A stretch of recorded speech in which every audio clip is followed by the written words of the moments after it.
Let me just... Ow. Scratch my foot. Ow, ow, ow.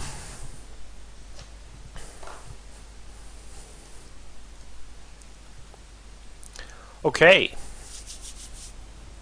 Everyone rub your hands.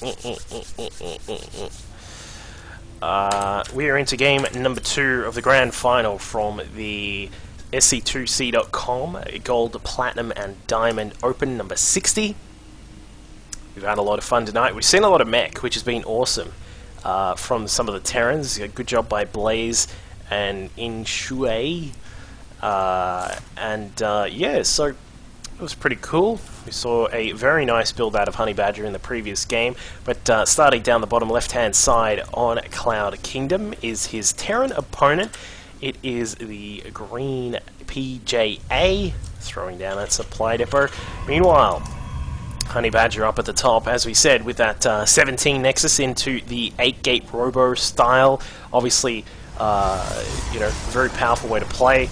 Unfortunately, it took a little bit longer for him to get the win there, but because PGA was still fighting out as long as he could. But did take it in the end, of course. He's Honey Badger in the red here.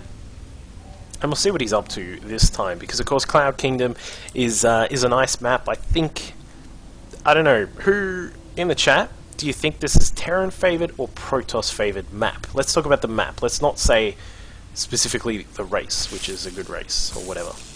Just tell me what you think about the map. Is it Terran or Protoss? As we see the probe from Honey Badger just poking away at one of those SCVs here. He's going to have another shot, takes 2 picks, and then heads almost heads away. PJ getting a little bit anxious there, pulls his SCVs off the line. I'm not sure if that was his favorite response, but he does get inside and then gets rid of the probe, but he does take down the SCV, so quite an interesting little start there. Obviously, did he actually get to fully scout everything? Okay, he did see both the gas, so he saw that there was no refinery down. Obviously, that that it was just the racks at the moment, and assumedly, your Terran opponent is going to go for that. Probably a one racks expand, or at least something that doesn't involve gas, so you should be fine to expand off a 1-gate expand, which is probably what we'll see off Honey Badger. Meanwhile, for PJA, he's just poking around and can see what's going on. Obviously sees that there is the one gas in here, and that his opponent hasn't gone for anything too sort of fancy just yet, so it's probably going to be a 1-gate expand from Honey Badger. Now in the chat we got Jay thinks it's a balanced map. Fair enough. Fair enough. Very good map for Blink Stalkers. Yep, that's a true point. We did see last time I was casting the GPD, I think we saw a game where the Protoss tried to go in to take down the Terran through blinking into the main, as you're sort of mentioning. So you go up from here, up into here. But I'm not sure if it worked. Oh, hang on, maybe I was thinking of a game Baby Knight was playing. I don't know. Either way, it is true. It's good for Blink Stalkers at the start if you want to go for that sort of style. And we're interested to see if Honey Badger is going to go for something like that. But as we can see, he's saving up a bit of money. He's up to 400. There is the Nexus. That's going to go down. And so it is going to be at least a Gateway Nexus opening first up. He may transition into the Blink Stalkers. We'll have to find out. And we can see all maps are Protoss favored. Whooping good unit. True. That's true.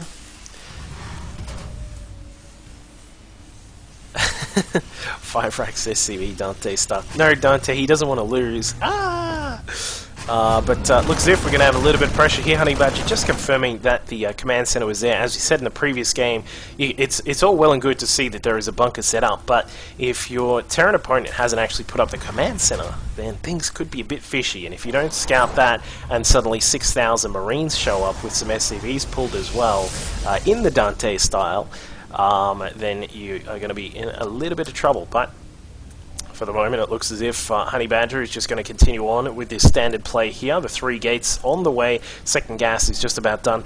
Interesting to see that he hasn't actually put up a pylon anywhere down here. So he's not going to pressure with this 3 gate. It looks as if he is just going to tech behind it. We got a Twilight Council on the way. Nice little scan there from PJA. He's going to see the Twilight Council just up to the top, sees the 3 gates and the Warp Gate just preparing now. This means that he can prepare for that possible 3 gate attack, although he doesn't know that there is no pylon around just yet.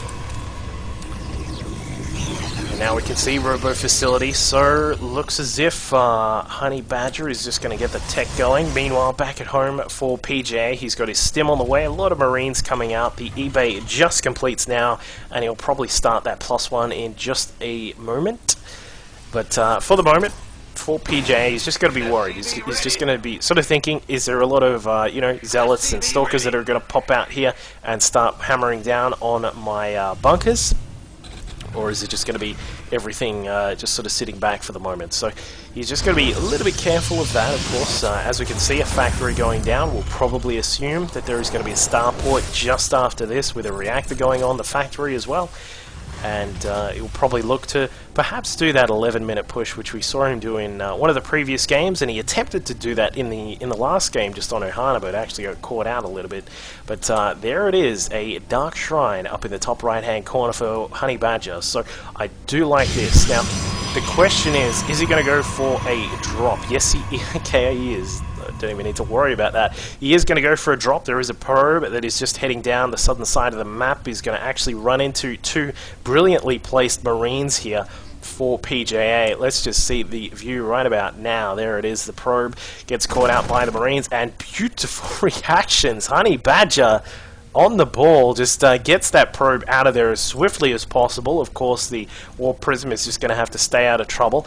Meanwhile, back at home for PJ, he's got a turret inside the natural. There is no turret inside the main, however. So if the DTs that are inevitably coming get inside the main, he's going to be in a little bit of trouble because there is no turret just yet. There is no, there is 1 scan. So as you can see, 3 DTs picked up. In fact, 2 more actually also added in. So Honey Badger is definitely really wanting to make these DTs work, and there is the move out of the Terran forces. The +1 is just about to complete. 2 medevacs are also on the way out of the reacted starport. 3rd command center is also right about halfway done.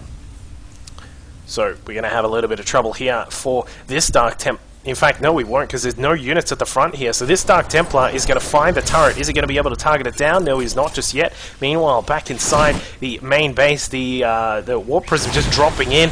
There are those DTs, and he's going to be able to perhaps warp in some Zealots as well. What he needs to do is target down the tech labs and make sure he can get rid of all of that tech that's there.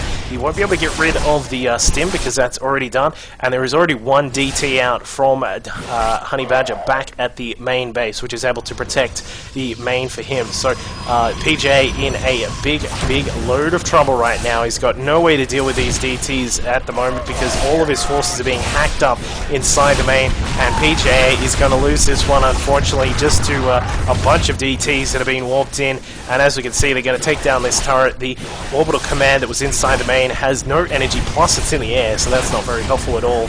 And he attempted to actually attack at the NAT, but that didn't go too well, as I can see on the mini-map, but I didn't get to click it. And there it is. We're currently sitting at 2-0. Honey Badger in the lead. Took a game on Ohana with a very nice 17 Nexus into 8-gate Robo, and obviously just now has taken Cloud Kingdom with the 1-gate expand into DT drop. Very cool strat there from him. So, we'll have to see. Obviously, PGA gets the pick of the next map, and we'll find out what he is going to pick in just a moment.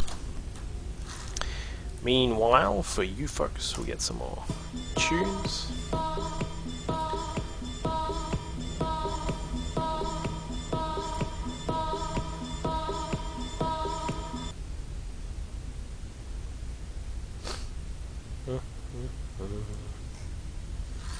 Hang on, let me find my other favorite song.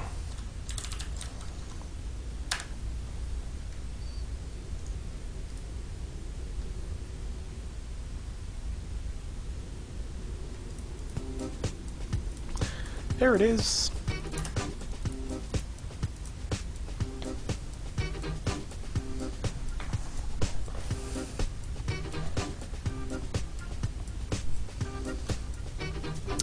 while we're waiting for the next game, go and jump on facebook.com/DuckvilleSC2. I shouldn't need to remind myself what that is. I should always remember that shit. It's down there. Go on there and like that page. As I mentioned earlier, there's actually a post there just talking about letting me know which